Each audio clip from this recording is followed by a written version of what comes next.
Thank you, Rob. And thank you to everyone who's joining our webinar today. We've got an exciting session for you. Based upon your feedback, you asked for more deep dive tips and trick sessions to give you hands-on insight into better use of Microsoft Project. This is the second in a series of 3 webinars focused on topics that can help make your life as a project manager easier with Microsoft Project. So let's get started. My name is Annie Levand, and I'm with a Microsoft Gold partner called Projility. We've been implementing Microsoft Project and portfolio management solutions for over 18 years for large enterprises. Everything including engineering, construction, IT, and new product development. PMOs and CIOs typically come to us when they can't easily explain what's going on across all their projects. They don't know what resources are working on what work, and they have a hard time getting consistent reports, metrics, and dashboards to make project-based decisions. We're known for having a 98% on budget, on-time track record for successfully implementing these solutions for clients. We offer services and solutions in 3 core areas. Deployment and consulting services, Projility's core business. We provide professional services for successfully planning and implementing Microsoft Project Portfolio Management, including Microsoft Project Online, integrating PPM with line of business applications, and delivering strategic portfolio management solutions to support top-level management planning. We also have a growing Microsoft Power Platform practice where we are actively working with clients to build applications, workflows, and reports to automate their most important business processes. Projility also offers a set of pre-built software solutions and accelerators based upon 18 years of experience, including a set of Hammerhead products that provide improved cloud access to your PPM data, accelerate access to visual reports and dashboards using Power BI, and connect data between your PPM system with Microsoft Teams. We also recently launched our own unique solution called Projility PPM to help drive better data in the PMO. Finally, Projility provides post-implementation support services, including expert care, designed to assist your PMO with gaining on-demand expertise on the solution supported. We have a full online automated e-learning offering that can improve consistency and adoption for users of your project management tools. We have upcoming webinars covering sessions on best practices for project and PPM processes and tools. Our third tips and tricks session will be held on Thursday, October 12th. You won't want to miss our 6th virtual project conference on November 9th, where we'll have speakers across multiple industries sharing their experiences and best practices with PPM. Based upon your feedback, we also have included a special deep dive session focused on how to do better Power BI reporting from your PPM system. Register today. All videos from this and previous series are available on our best practice playlist on YouTube listed on this page. Topics range from managing your digital transformation program using PPM technologies to integrating PPM with a line of business and applications. Feel free to subscribe and access this library at any time and share with your colleagues. For today's agenda, we'll do a short introduction to our featured speaker, then jump right into tips and tricks session. He'll take any questions you have towards the end, so please log them in the questions and answer manager at the top of your team screen. With that, we'd like to introduce Brice Center, Senior Consultant at Projility. Brice has been a professional project manager for over 20 years and has been working with Microsoft Project Management and PPM solutions since 1994.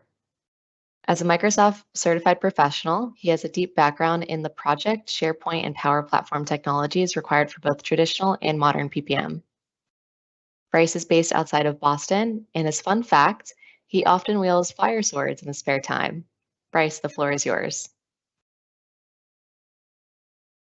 Thank you, Annie. Let me share.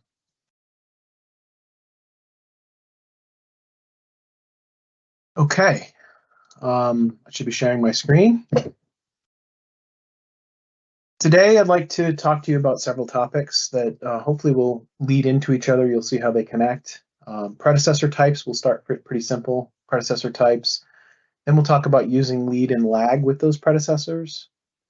And then we'll build on that and talk about the difference between elapsed lag or elapsed time rather than working time, and using that with lead and lag. That's Some people know about that. Some people don't know as much about elapsed time as even being an option. And I'll show you some of the reasons why you might want to use it in your projects. Then we'll shift gears a bit and talk about critical path, what critical path is, how you can see it in your project, and how you can use it to help you. And then we'll talk about how Microsoft Project calculates critical path and how you might want to see a different critical path in your particular project. So we'll go through those 5 topics. First, we're going to start with predecessor types. So most people probably know some about this, but I'll go ahead and highlight all of them, all the options that you have available to you. There are 4 main predecessor types. The most common and the default is finish to start. And so what that means is the finish of one task. So this particular example here, the finish of one task is linked to, drives the start of the successor task. Since this is the default, Microsoft has decided that they don't show the letters indicating what the predecessor type is. It's just 14 is the number of the task that is the predecessor. In all the other examples, you'll see an SS, an FF, or an SF. That indicates that it's a different from the default and indicates the type of predecessor it is. So moving to the next one, SS indicates start to start.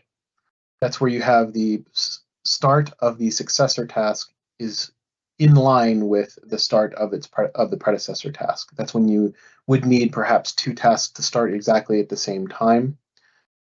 And then we have finish to finish, which similarly is the finish of the predecessor task is driving where the finish of the successor task is, which might mean in this case that the start of that successor task actually is prior to the start of the predecessor task, but the predecessor task might be in line with a bunch of other tasks that cause it to start at a certain time, and you want to make sure that this secondary task is done at the same time. And then start to finish, this is rarely used, but I do have an example that I'll show you of where you might want to use it. This is where you want to have a successor task, effectively, or a dependent task, get completed prior to the start of the task that is actually driving it. It sounds kind of counterintuitive, but I'll show you an example that I think will make sense to you. So let's pop into hop into MS Project real quick and just review that again so we can see how that works and how to apply these predecessors. So first, the finish to start, we have the start to start, we have the finish to finish, and we have the start to finish. Here are those same examples that we had seen in the screenshot. We already reviewed what's happening here in terms of the connection, but what I want to show you in MS Project is how to make these connections. So for instance, this one here is dependent on task 3, which is the one right above it. So let's remove that dependency as if we had just created these 2 tasks and we want to link them. So the most common way that people do predecessors is that they will just go into the predecessor column and type a 3, and that will connect the two tasks together. Another way to do that, I just hit undo, is to go to the task ribbon and click the link button. You have to highlight both tasks that you want in the order in which you want them to be connected, and then that will create the predecessor for you. I'll hit undo again, and the third way is to click on the task that you want to be tied, the successor task. Double click on it to get the task information. The alternate way to get task information is to go to the task ribbon and go to information. And that will bring you to the task information dialog box. Click on predecessors, and then you can select the task that you want to be the predecessor for this task, and that will also generate it. Obviously, that's probably the most cumbersome way to go about things, but there are other controls in there that we're going to see later that can be useful to you. The start to start, let's remove this predecessor, and this is going to be the method to use for all of the rest of them. This is how you enter the special predecessors, basically.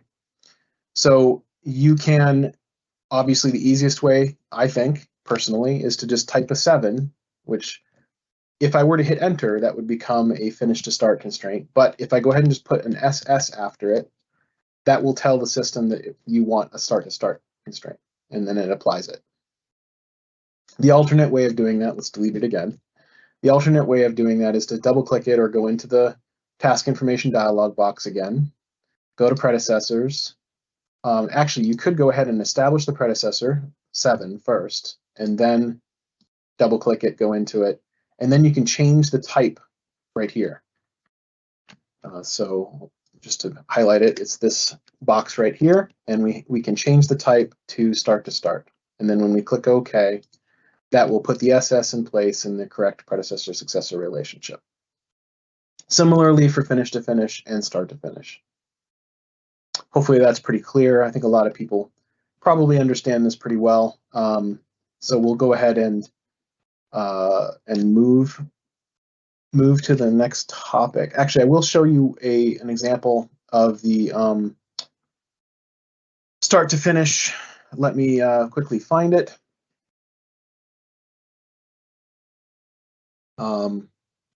Please hold, sorry.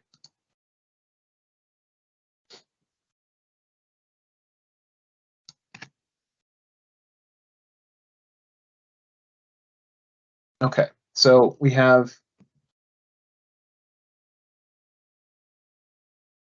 apologies for the delay. We have the example here of using where did it go? Sorry, here it is. So the example here of, oh, this is the, I apologize, I'm getting out of order. I'm confusing myself. We'll talk about this start to finish constraint later. That's why I was having trouble finding it. We will do that on the next slide. So that's the basics of predecessor types. The next topic is using lead and lag. So lag is a gap that you place between two tasks. So you'd have a normal predecessor-successor relationship, but you want to have a defined gap between them. Lead is basically just lag, but it has a negative sign in front of it. We're going to talk about how to read it and see it here, but know that lead is basically just negative lag. Instead of putting a gap between them, you're actually kind of backdating a task with negative lag. So that makes the successor task start before the predecessor task. I'll show this in an example momentarily.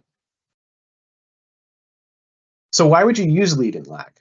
Well, again, to insert gaps between tasks, to account for things like a waiting period between tasks. Like you might, for instance, request a quote, and then you're basically not going to be doing anything on that activity until 2 or 3 days later, and then you'd get a quote back maybe from the vendor.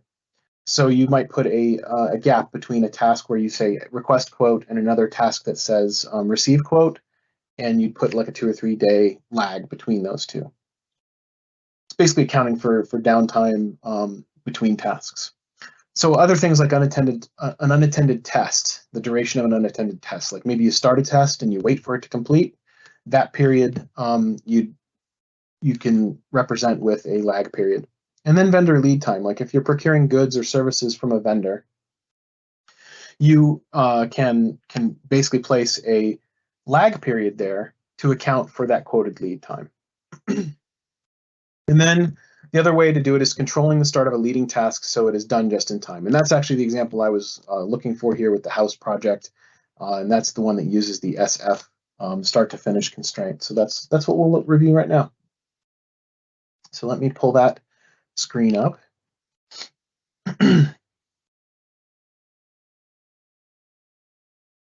Okay, so what I've done here is to try to highlight things and make them clearer, is the predecessor tasks are in blue in the Gantt chart. The successor tasks are in orange just to highlight them so you can see what the difference is. So a typical finish to start lag, which is the default, the most common, I'll talk about how to get the lag in there momentarily, but I just want to show you the concept of what it is first. So you have a predecessor task and you want to have a two-day lag, for instance. So you can basically write in this code here, this FS plus 2 days. There's another way to put it into, I'll show you momentarily. And basically what that's doing is it's accounting for 2 work days of lag. So this would be a situation where, like, you might be, again, waiting for a quote. People don't work over the weekend, even your vendors. So you put a 2-day lag period in there of, like, I requested the quote here. I'm waiting for 2 working days, and then the quote's going to come back to me, and then I would go and receive that quote and process it. Similarly, like a 2-week lag. So again, you just put in a W instead of a D for the lag period, and you get weeks. So this is a 2-week lag period from the same exact predecessor task, and you can see it's basically taken 2 2 working days worth of weeks and created the successor task there.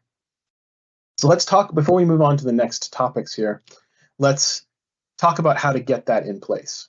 So this is obviously this is tied to task 20 with a 2-day lag period. So if I delete that, it's going to place that task back, on the default start of the project. And to get that in place, I can let's see. I'll show this way first. If I double click or go to the task ribbon and go to information, I can go to the predecessor tab. And actually, I'll go ahead and put the 20 in place because I find that a little easier personally. And then I would go into it, find this column here called lag on the predecessors tab, and then put in 2 days. I can either use the up arrow and say 2 days, or I can type in 2D. And then I'd say OK, and that will put in the code, which is FS plus 2 days. So again, you'll recall that FS is the finish to start constraint. Normally, if you don't have a lag period on there, it would just say 20 instead of 20 FS, because as I said, it's the default predecessor type, and Microsoft usually doesn't code the FS on everything because it just improves readability if it's not there. But when you have a lag period like this, you need to explicitly call out that it's an FS that you want. So the second way to do this is, let's delete it again. I can literally go in and type a 20, and then I can go back in and just, sorry, I don't mean to double click. And then I can edit that, and I can just literally type in FS plus 2 days, and that will do the exact same thing. And you'll notice if I do double click it and go into the predecessor tab, I do have a 2-day lag. It's exactly the same thing. You're just putting it in via the code instead of the dialog box. And the 2 weeks is the same way. So if I delete this and I just type in 20 FS plus 2W, that will create that 2-week lag period as well.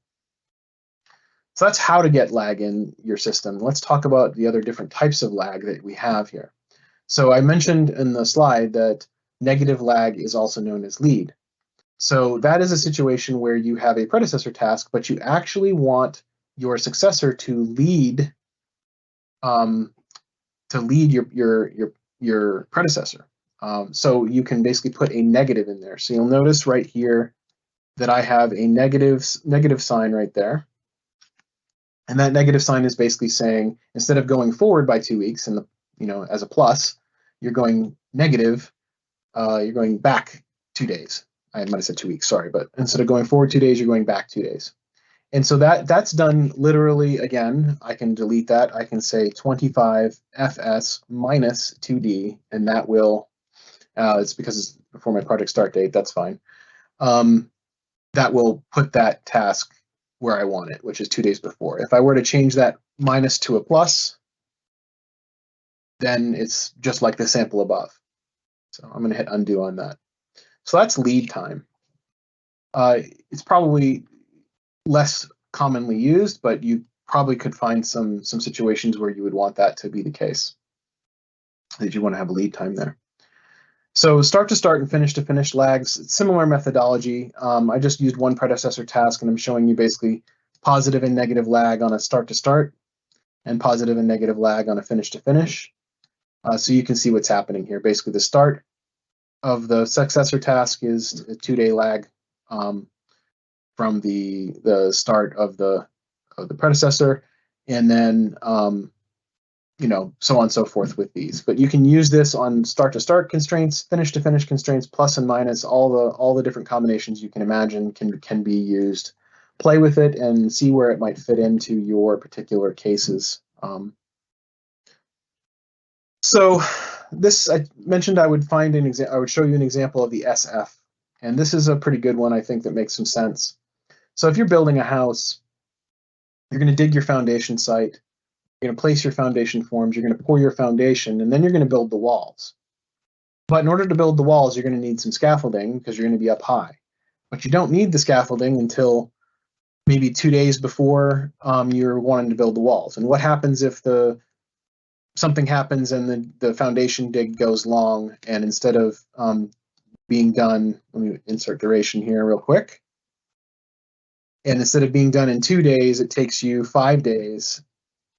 If you didn't have this connected that way, then this orange task, if you just tied it to something else, would have stayed where it was, perhaps, and you would have your scaffolding at the site far too soon. And maybe it's a rental, and maybe you don't want to pay for that, so you want to make sure it's kind of just in time. So that's why you would use an SF minus 2 days. So SF I typically would pair with a negative or a lead, negative lag / lead. To give you this gap of like, we want the scaffolding in place in here 2 days before we would do the thing that needs the scaffolding. But the scaffolding shouldn't be dependent upon any of the prior tasks, because that might cause other scheduling issues where the scaffolding is coming in at the wrong time. So that's a pretty good example of when to use that particular type of thing. Okay, great. So that's lag periods. There may be questions, I'm sure, but we will address those at the end. So here's a new concept for most people: elapsed time. I was actually when I was a tactical project manager at a robotics company. I noticed this issue and realized I needed to use this elapsed time instead of regular lag when I was dealing with parts procurement in particular. So I'll kind of show that example. But basically, using elapsed time rather, sorry, my mouse jumped. Using elapsed time rather than working time with lead and lag when you want to ignore holidays and weekends in your lag. So this can be a problem, particularly if you have a company, if your company rather has perhaps a long shutdown around the holidays. And that was actually my exact case when I noticed this problem. Or it can also be a situation where, so typical use cases, let's talk about it. Procurement lead time, quoted in calendar weeks. So typically when you talk to a vendor, they'll tell you it's going to be, we'll deliver these parts or whatever it happens to be, or this service, 12 weeks from now, or over 12-week period. They're quoting calendar weeks. They're not worrying about whether there's a 2-week shutdown at your company or not. They don't care. They're just telling you in 12 weeks from today, we will deliver you parts. Another option is when you're waiting for a test to run, perhaps, which is an unattended test and it can happen over the weekend. You don't need people there, and you just want to account for that run, those days of runtime, but you don't want it to push into a work week because, as we learned when we were first looking at lag, it's counting the lag days as work days, and that you'll see that here in this example that I have in the screenshot, where I have a 2-day lag, but what you're actually getting is 2 working days as the lag, and not the 2 days over the weekend. And so to solve that problem, you use this elapsed time, and then it just counts the 2 weekend days as the elapsed days that you're looking for. So that helps you from artificially inflating your timing. Or other things. I use just the analogy of you're waiting for paint to dry, right? So it's anytime you're waiting for something, that's when you would want to use this elapsed time. So let's run through that, and hopefully this will make some more sense as I run through these examples with you. So back to my example, I have the regular versus elapsed lag, and let's fold these up and just focus first on the regular lag. So this is the workday lag, and I'm going to go ahead and scroll to the task. And so I've got my start, I've got 2 days of lag. So that's 2 working days of lag. And you can see that I've got Saturday and Sunday grayed out here. Hopefully it's coming through on Teams. Sometimes the gray doesn't show very well, but basically this is a Saturday and this is a Sunday, and they're grayed out because they're non-working days. So regular lag period, or regular lag, is not even looking at those. It doesn't even care about the weekend. It's looking at Monday and Tuesday as the two lag days. Now that's incorrect, because if we started the test on Friday, it ran Saturday and Sunday and it's done by Monday if it's a 2-day test. But now we have our schedule incorrectly showing us that it would be done on Wednesday, and that's wrong. So the way to solve that problem is to use this concept of elapsed days, or elapsed weeks, or elapsed months, or whatever you want to do. And it's literally as simple as just putting an E when you type in that code, or when you go into the predecessor box on the task information, you just type an E there. So I'll show you that right now. Let me delete this one, and I'll type in the 49 FS plus 2 EB, and that will give me the 2 elapsed days. As opposed to, if I remove that E, it's going to look just like the example above, and it's going to push it out to the Wednesday. So by adding that E in there, it's saying I want elapsed days, which effectively just call it calendar days. We don't care whether it's a working day or a non-working day. It's just a calendar day, a 24-hour period has passed. So this ends up giving us the result we're wanting. It's ignoring the fact that it's a non-working day. It's counting Saturday and Sunday as the 2 elapsed days, and then it's putting the test on a Monday. So another thing to point out is that in this example here, it still honors the project calendar and resource calendars. So if tasks require people, but tasks are usually requiring people anyway, the project calendar is determining the working time and the non-working time. So in this case, what I've done here is I put 1 E day, which you would expect to occur on a Sunday, right? And this task would come on the Sunday because 1 elapsed day happened, but there's no one in the office on that day. So we end up having the task realize that there's no one there, and the task still needs to push to a Monday, even though it's only 1 elapsed day. Hopefully that makes some sense. It's basically saying, yeah, 1 day passed, but it's happening on a weekend, and the next task can't be scheduled on a weekend. If I were to push this to, for instance, instead of 12:15, we push it to maybe the Monday, then you'd see the exact 1 day lag that's there.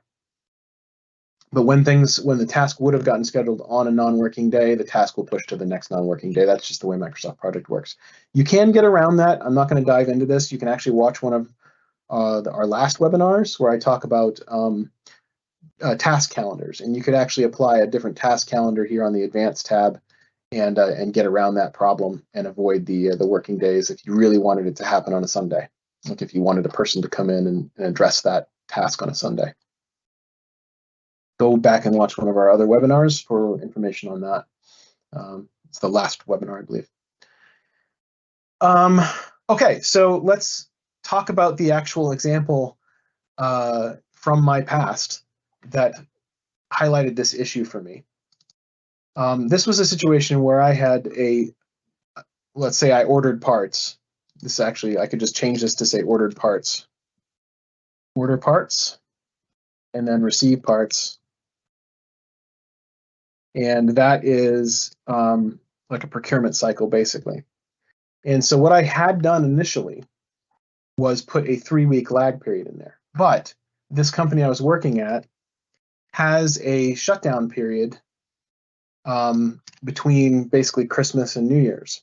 And so all of these days that I put in the red box here were counted as non-working days. So what I found was, even though I was quoted, let's say 3 weeks from my vendor, I was finding that it was actually taking 4 weeks to get my parts. If I looked at the calendar, like this is actually 4 weeks after the early December date here. And so I realized very quickly that what was happening is it was counting these as non-working days, and therefore adding that to my lag period artificially. So I realized that all I needed to do instead was to put the E in there right here, and that would then ignore my holidays and ignore the weekends and really give me elapsed calendar time.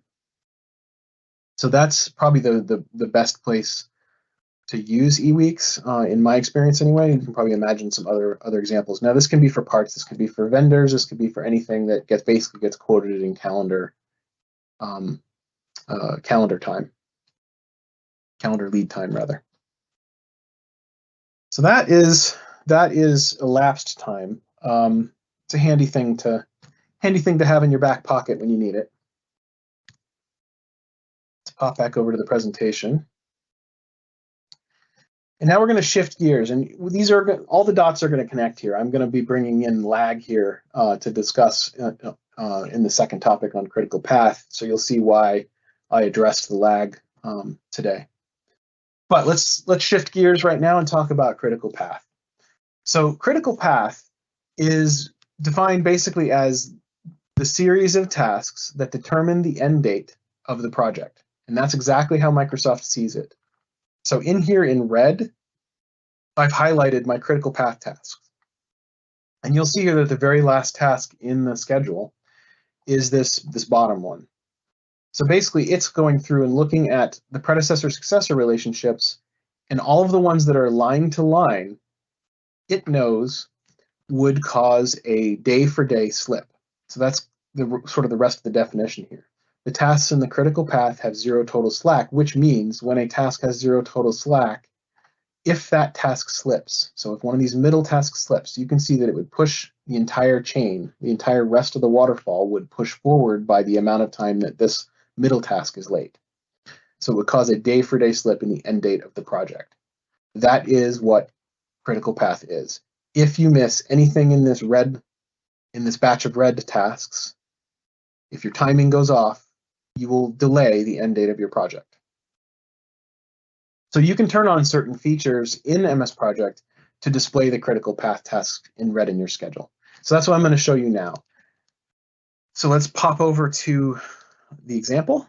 And here is a simple example of a schedule. And right now we're just looking at it like everyone looks at Microsoft Project. There's nothing red. We don't know where our critical path is. You could probably figure it out, but you're not seeing it.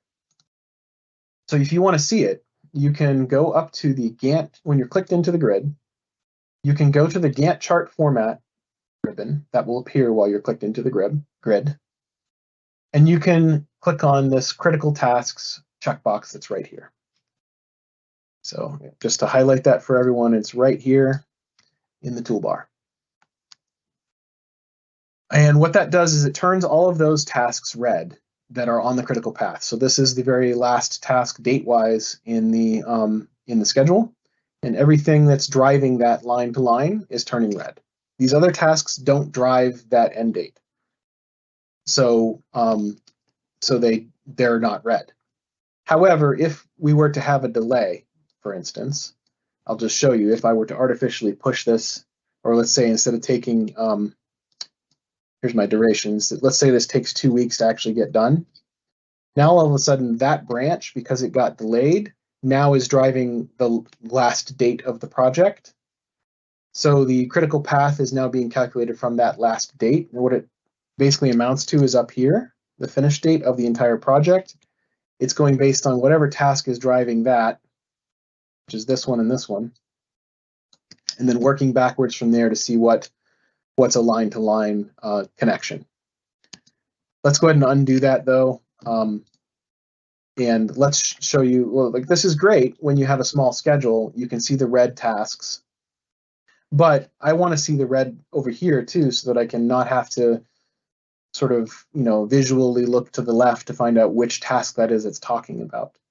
So that's very simple. If you go again to the Gantt chart format ribbon, and you click on this button that says text styles. I'll go a little bit slower here because it's this a lot of people will miss this part. I'm going to make it very clear that you need to change this first. So your item to change, you don't want to change everything. You only want to change critical tasks. And when you change, so you're going to click on critical tasks. So now we're basically changing the formatting of critical tasks. We want to change the color of that to red. And then we go ahead and click OK. And you'll notice that instantaneously, all of the tasks that are on the critical path turn red. And again, if I force that delay like we saw before and I make this 2 weeks, now these tasks are red and the Gantt bars are red as well. So that's how you can turn it on and visualize the critical path. And this is very helpful because now you know which tasks you really need to focus on and you really need to make sure don't get delayed. Because if they get delayed, you will be late. If these other ones get delayed now, it doesn't matter. Another way to look at critical path, let me go ahead and undo that. So we're back to the original critical path. Another way to look at critical path I mentioned was total slack. So I've got the total slack column here, and you can absolutely see right here that this has 0 days slack. And as I mentioned, 0 days slack means that you will cause a day-for-day push in the end date of the project. These, however, have multiple days of slack, which you can actually visualize by clicking on this box right here that says slack. And if I do that, you'll see the Gantt bars. Some black lines appeared here, here, and here. And you can see that they line up with the end date of the project. And that is basically showing you visually the slack that's indicated here in the total slack column. You've got 8 days before this particular task causes you a delay in the entire overall schedule. You've got 3 days for this one. So let's say we ended up having a 3-day delay, and this takes 4 days. Well, now all of a sudden now it's line to line. Let's make 5 days so it gets off the other one. So now you can see there's 0 total slack on this. And I think I may need to hit the calculate button here. But anyway, these up here still have 0 days of slack because they have a predecessor-successor relationship, but these two blue ones that used to be red and have 0 days of slack are now 1 day of slack. So I know this is a difficult concept if you're not familiar with it to wrap your head around. I'll take questions at the end, of course. There may be some extra explanation that needs to happen, but that is how to think about critical path and how to show it. So I would want to make absolutely sure that we are not late doing any of these red tasks. Okay, let's go back to the presentation. Doing a time check. We're pretty short on time, so I need to go quickly through this next one. That's how to see the critical path. I'll just pause here for a moment, and this is basically showing that process. And then how to visualize multiple critical paths. So sometimes the critical path that Microsoft Project shows because of the end date of the project is not the one we actually care about, and we need to actually trace a critical path of another task that happens to not be the last task in a schedule. This can happen in situations where perhaps you're delivering a product to a customer, but then you have cleanup work to do afterwards in the same schedule, and this cleanup work goes beyond that ship date. So there's a couple different ways to show these. They have pros and cons. We'll revisit this slide after I show you the methods. So first way is the out-of-the-box way. There's a task path method on the Gantt chart ribbon. Gantt chart format ribbon. There's a task path button. I'll show you that way. Actually, I'll go ahead and talk about the disadvantages. So the pro of that is it's very, very quick to shift the cursor around basically and see the critical path as you're moving it. The con is you can't see the text as colored. So I actually created another method that I use. I guess you could call it a hack maybe, but basically it's a way that I use a milestone task that has a lag that puts its end date well beyond the finish date of the last project task, and then I inactivate it when I don't use it. The big pro of that is that you can then use your normal critical path red methods, like I just showed you with making the text red and making the Gantt chart red, to see that alternate critical path. You can also put multiples of these at different hit points throughout your schedule.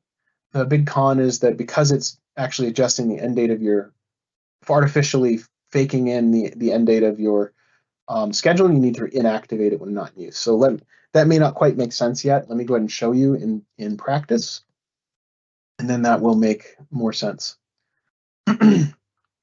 So here's a fresh project.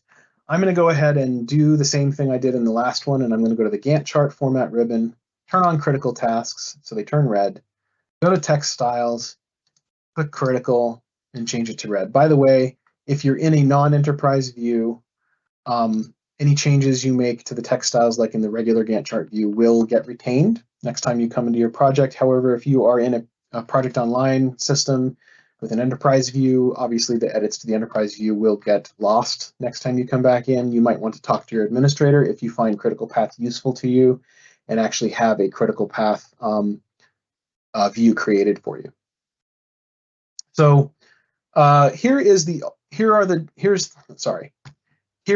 other way. So this is our normal critical path. And it's because it's the end date of the project. But what I actually care about is this one in bold here. And I'm going to make it yellow just so it stands out. This is the one that I'm actually shipping to a customer. And my widget is going to go to them on whatever date this is, 9/18. And I want to absolutely track the tasks that are leading to that. And you can obviously see that it's not doing that. It's tracking these other tasks that lead to documentation that happens after the thing is shipped. I do not care about these tasks. They can go late and it's not going to affect me. What will affect me is my customer shipment going late. So I need to see that. So the first way to do it, just for visibility, I'm going to turn back off all the red stuff. And so now we're back to where we started. We still have the ship widget. That's the one we care about. And now I want to see what leads to that task. So I can go to click on that task, go to task path, and say driving predecessors. And that is going to show you all the predecessors that are driving that particular task. Now notice it's only happening over on the Gantt side. It's not happening on the left. That's the big disadvantage of this method. But the great part of this method is that as I bounce around my schedule, it's constantly recalculating what the driving predecessors are for whatever task I happen to be on. So you can very, very quickly and easily bounce around your schedule. And here's the original critical path. But now if I want to see the critical path for this task, I can go to here. For the ship widget, go to there. And for this particular thing, I can see that. So that's the out-of-the-box way to expose that. Again, the big disadvantage is I don't see it in red over here, and that is kind of a hindrance. So let me go ahead and, so to turn off this highlighting, we can just go back to task path and say remove highlighting. I'm going to go ahead and turn back on all the normal critical path red stuff. And so now I'm back to the situation where I am not seeing my my final critical path. So you might have noticed this 10-2 over here. For this example, I probably should have removed it to avoid confusion. It's actually inactivated right now. That's why it's not being counted as the end date of the schedule. So you'll see here that the end date of the whole overall schedule is 9/26, which is driven by this task down here. This critical path driver is this method 2 that I was talking about. So what you can do with this is I just put it in parentheses. I'll show the predecessor column here, and you will see, lo and behold, I put a lag period in there of 2 weeks just to get it out beyond the end date of the schedule, so that when I activate this,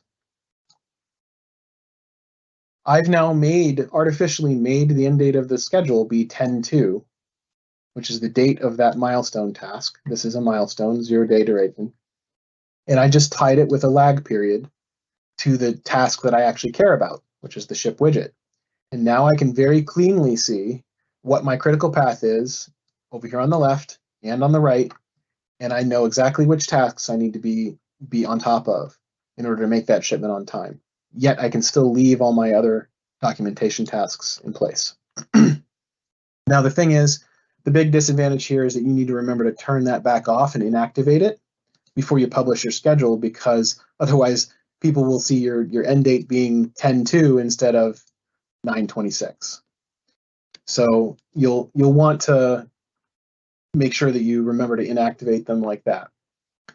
So very quickly, I'll show you one more example that helps to drive this home and the usefulness of it. And that is if you have, for instance, a phased schedule. And let's say your phases kind of overlap each other a little bit, but they're not actually dependent on each other. They're just phases of a project, or maybe different widgets you're designing, or maybe whatever. Like it's different parts of a project that all have different start dates.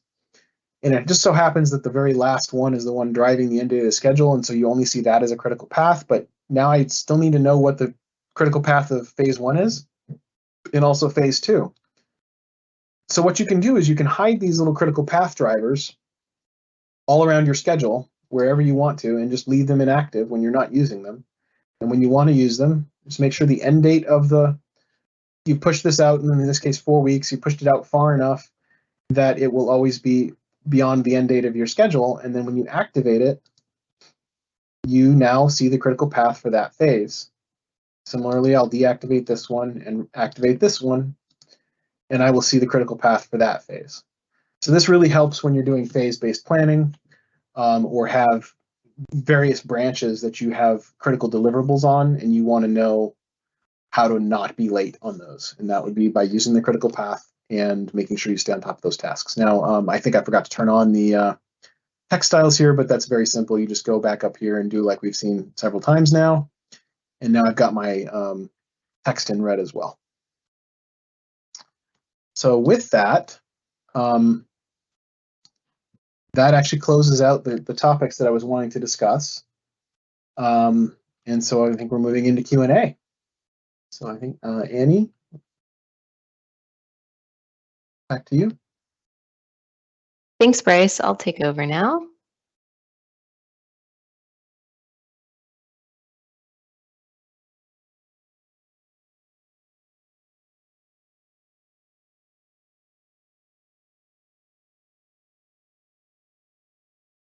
Looks like there's no questions in the chat.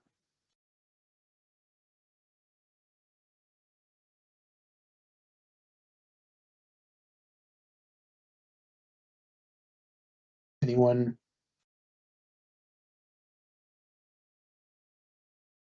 have questions?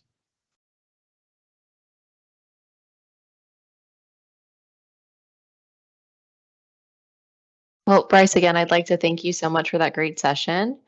Hopefully everyone learned a thing or two about better use of Microsoft Project. We'll now open the floor to questions and answers. Remember to enter your questions and answers in the questions and answer manager at the top of your team screen.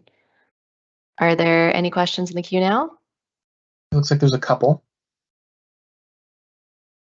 We've got, is it better to use lag as opposed, oh, that one disappeared. It went away. Oh, sorry, Brice, I published them. If you go to the Publish tab. Oh, okay. Is it better to use lag as opposed to date constraints? Example, start to no earlier than when calculating the critical path. I'm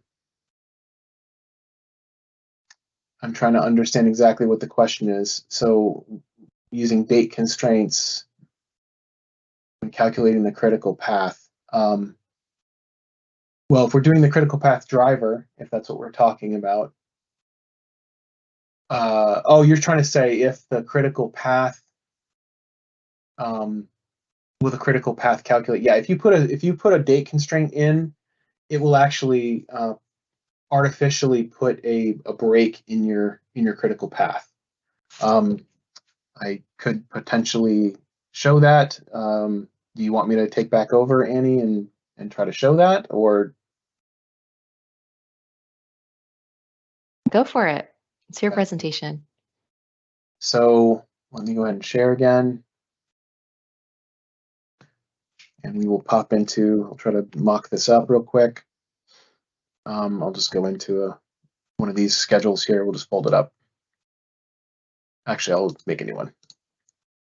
So if you have, trying to do this on the fly. Let's actually go back to the simple example here.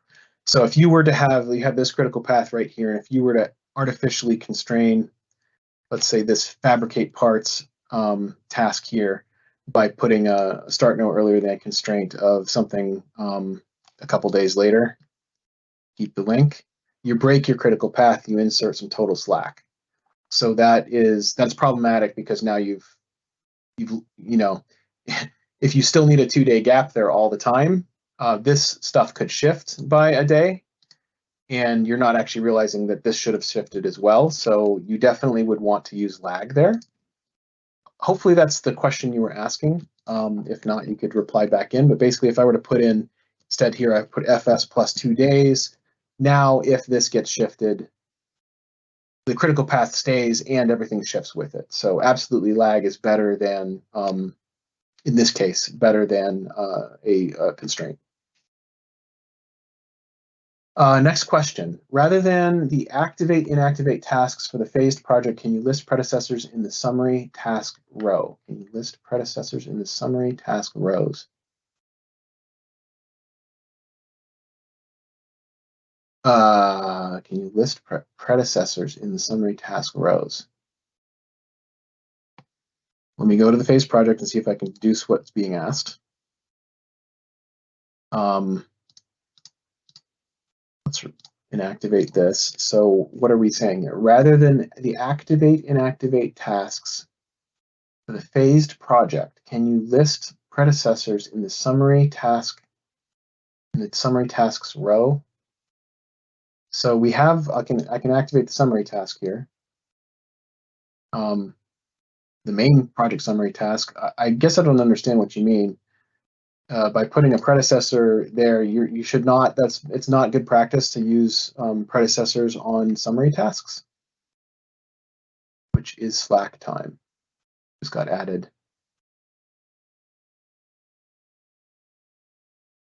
I guess I don't quite understand the question. I'm sorry if it could be restated another way, but basically you normally would not want to put predecessors on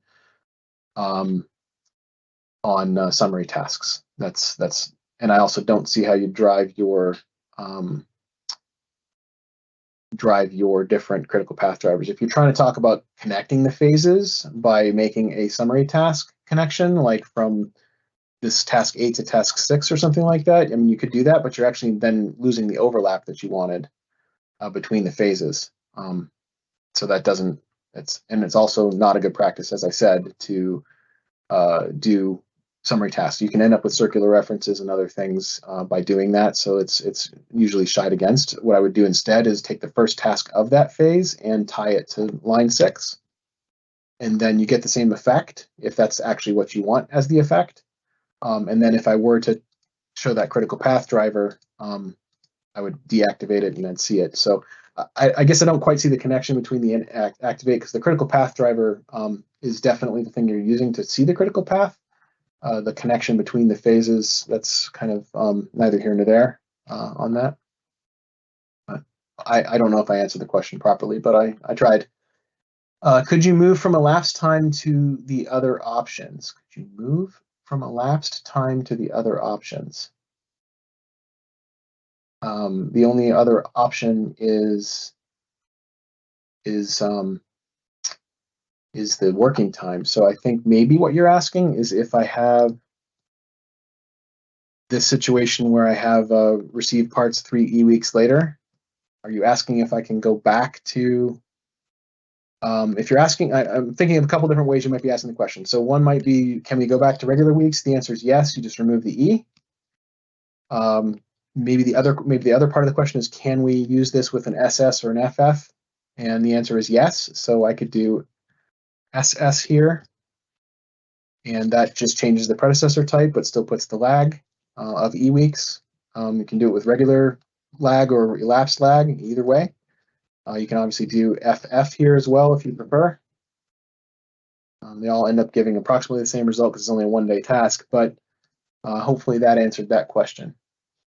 And then we have this other comment here, which is slack time? I don't know if that's a standalone or a comment on the rest of it, but I'll try to address like what is slack time. So again, slack time, go to Gantt chart, and you have this button here that shows the slack. If you look over to the right here in this area, you'll notice the black bars appearing and disappearing as I toggle that switch. And the slack time, again, is just how many days you have, this total slack column, how many days you have before this starts affecting the end date of your schedule. So hopefully that makes some sense. So if I were to bring this back to the way it originally was, with this being at 2 days, you can see here I've got 2 days of slack, this little black bar right here, that this can get delayed by anything in its predecessor chain before it starts becoming the last task in the project. This also works with the critical path driver. If I were to have a critical path driver here and it was activated and you would see it, then you would absolutely have your total slack get adjusted based on that particular critical path driver date. So I can show that real quick too. So if I have this critical path driver and I'm open the total slack column, and right now I've got 6 days of slack on these ones here that are going to become the critical path shortly. As soon as I activate that critical path driver and change the end date of the schedule effectively, now you can see that the total slack values have changed as well. So now you can see where your slack is. I can also expose it here. And I can see that I've got this much slack on this branch and this much slack on these branches. Any other questions? Looks like there's one more. Noticed that only the later tasks showed the black line, but didn't show on the earlier tasks, although there were 8 or 9 total slack days. Why was that? Okay, so it's because these tasks here actually don't have the slack exactly. They do, but they don't. But they're actually driving other tasks that end up, they could get delayed. So it's like it's relativity, right? So this task to that task, there is no slack between the two. But ultimately, this task can shift 4 days without affecting the end date of the project. So this total slack and this black bar are relative to end date of project. The black,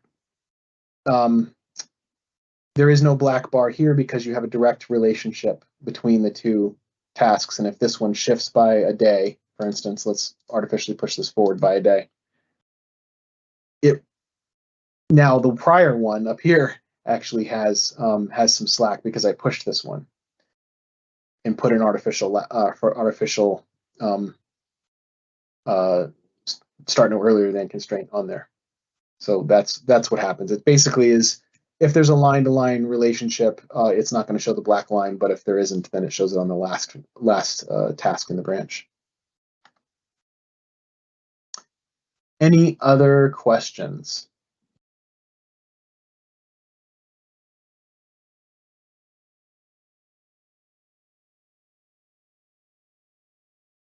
I'm not seeing any other published questions, so I think that's it. I'll go ahead and just pop back into the presentation, unless you want to take it back over, Andy, but go ahead and. Well, Brice, thanks for the good input. We need to wrap up as staying on schedule.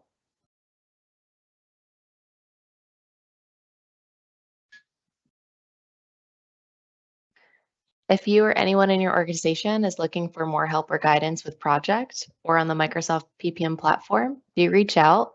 All our training courses ranging from desktop Microsoft Project to full Project Pro with online and server are available on our subscription-based e-learning platform. You and your team can access this anytime, anywhere via web browser and work through courses on your time. We're all busy, but we still need to learn and improve our skills. E-learning can help.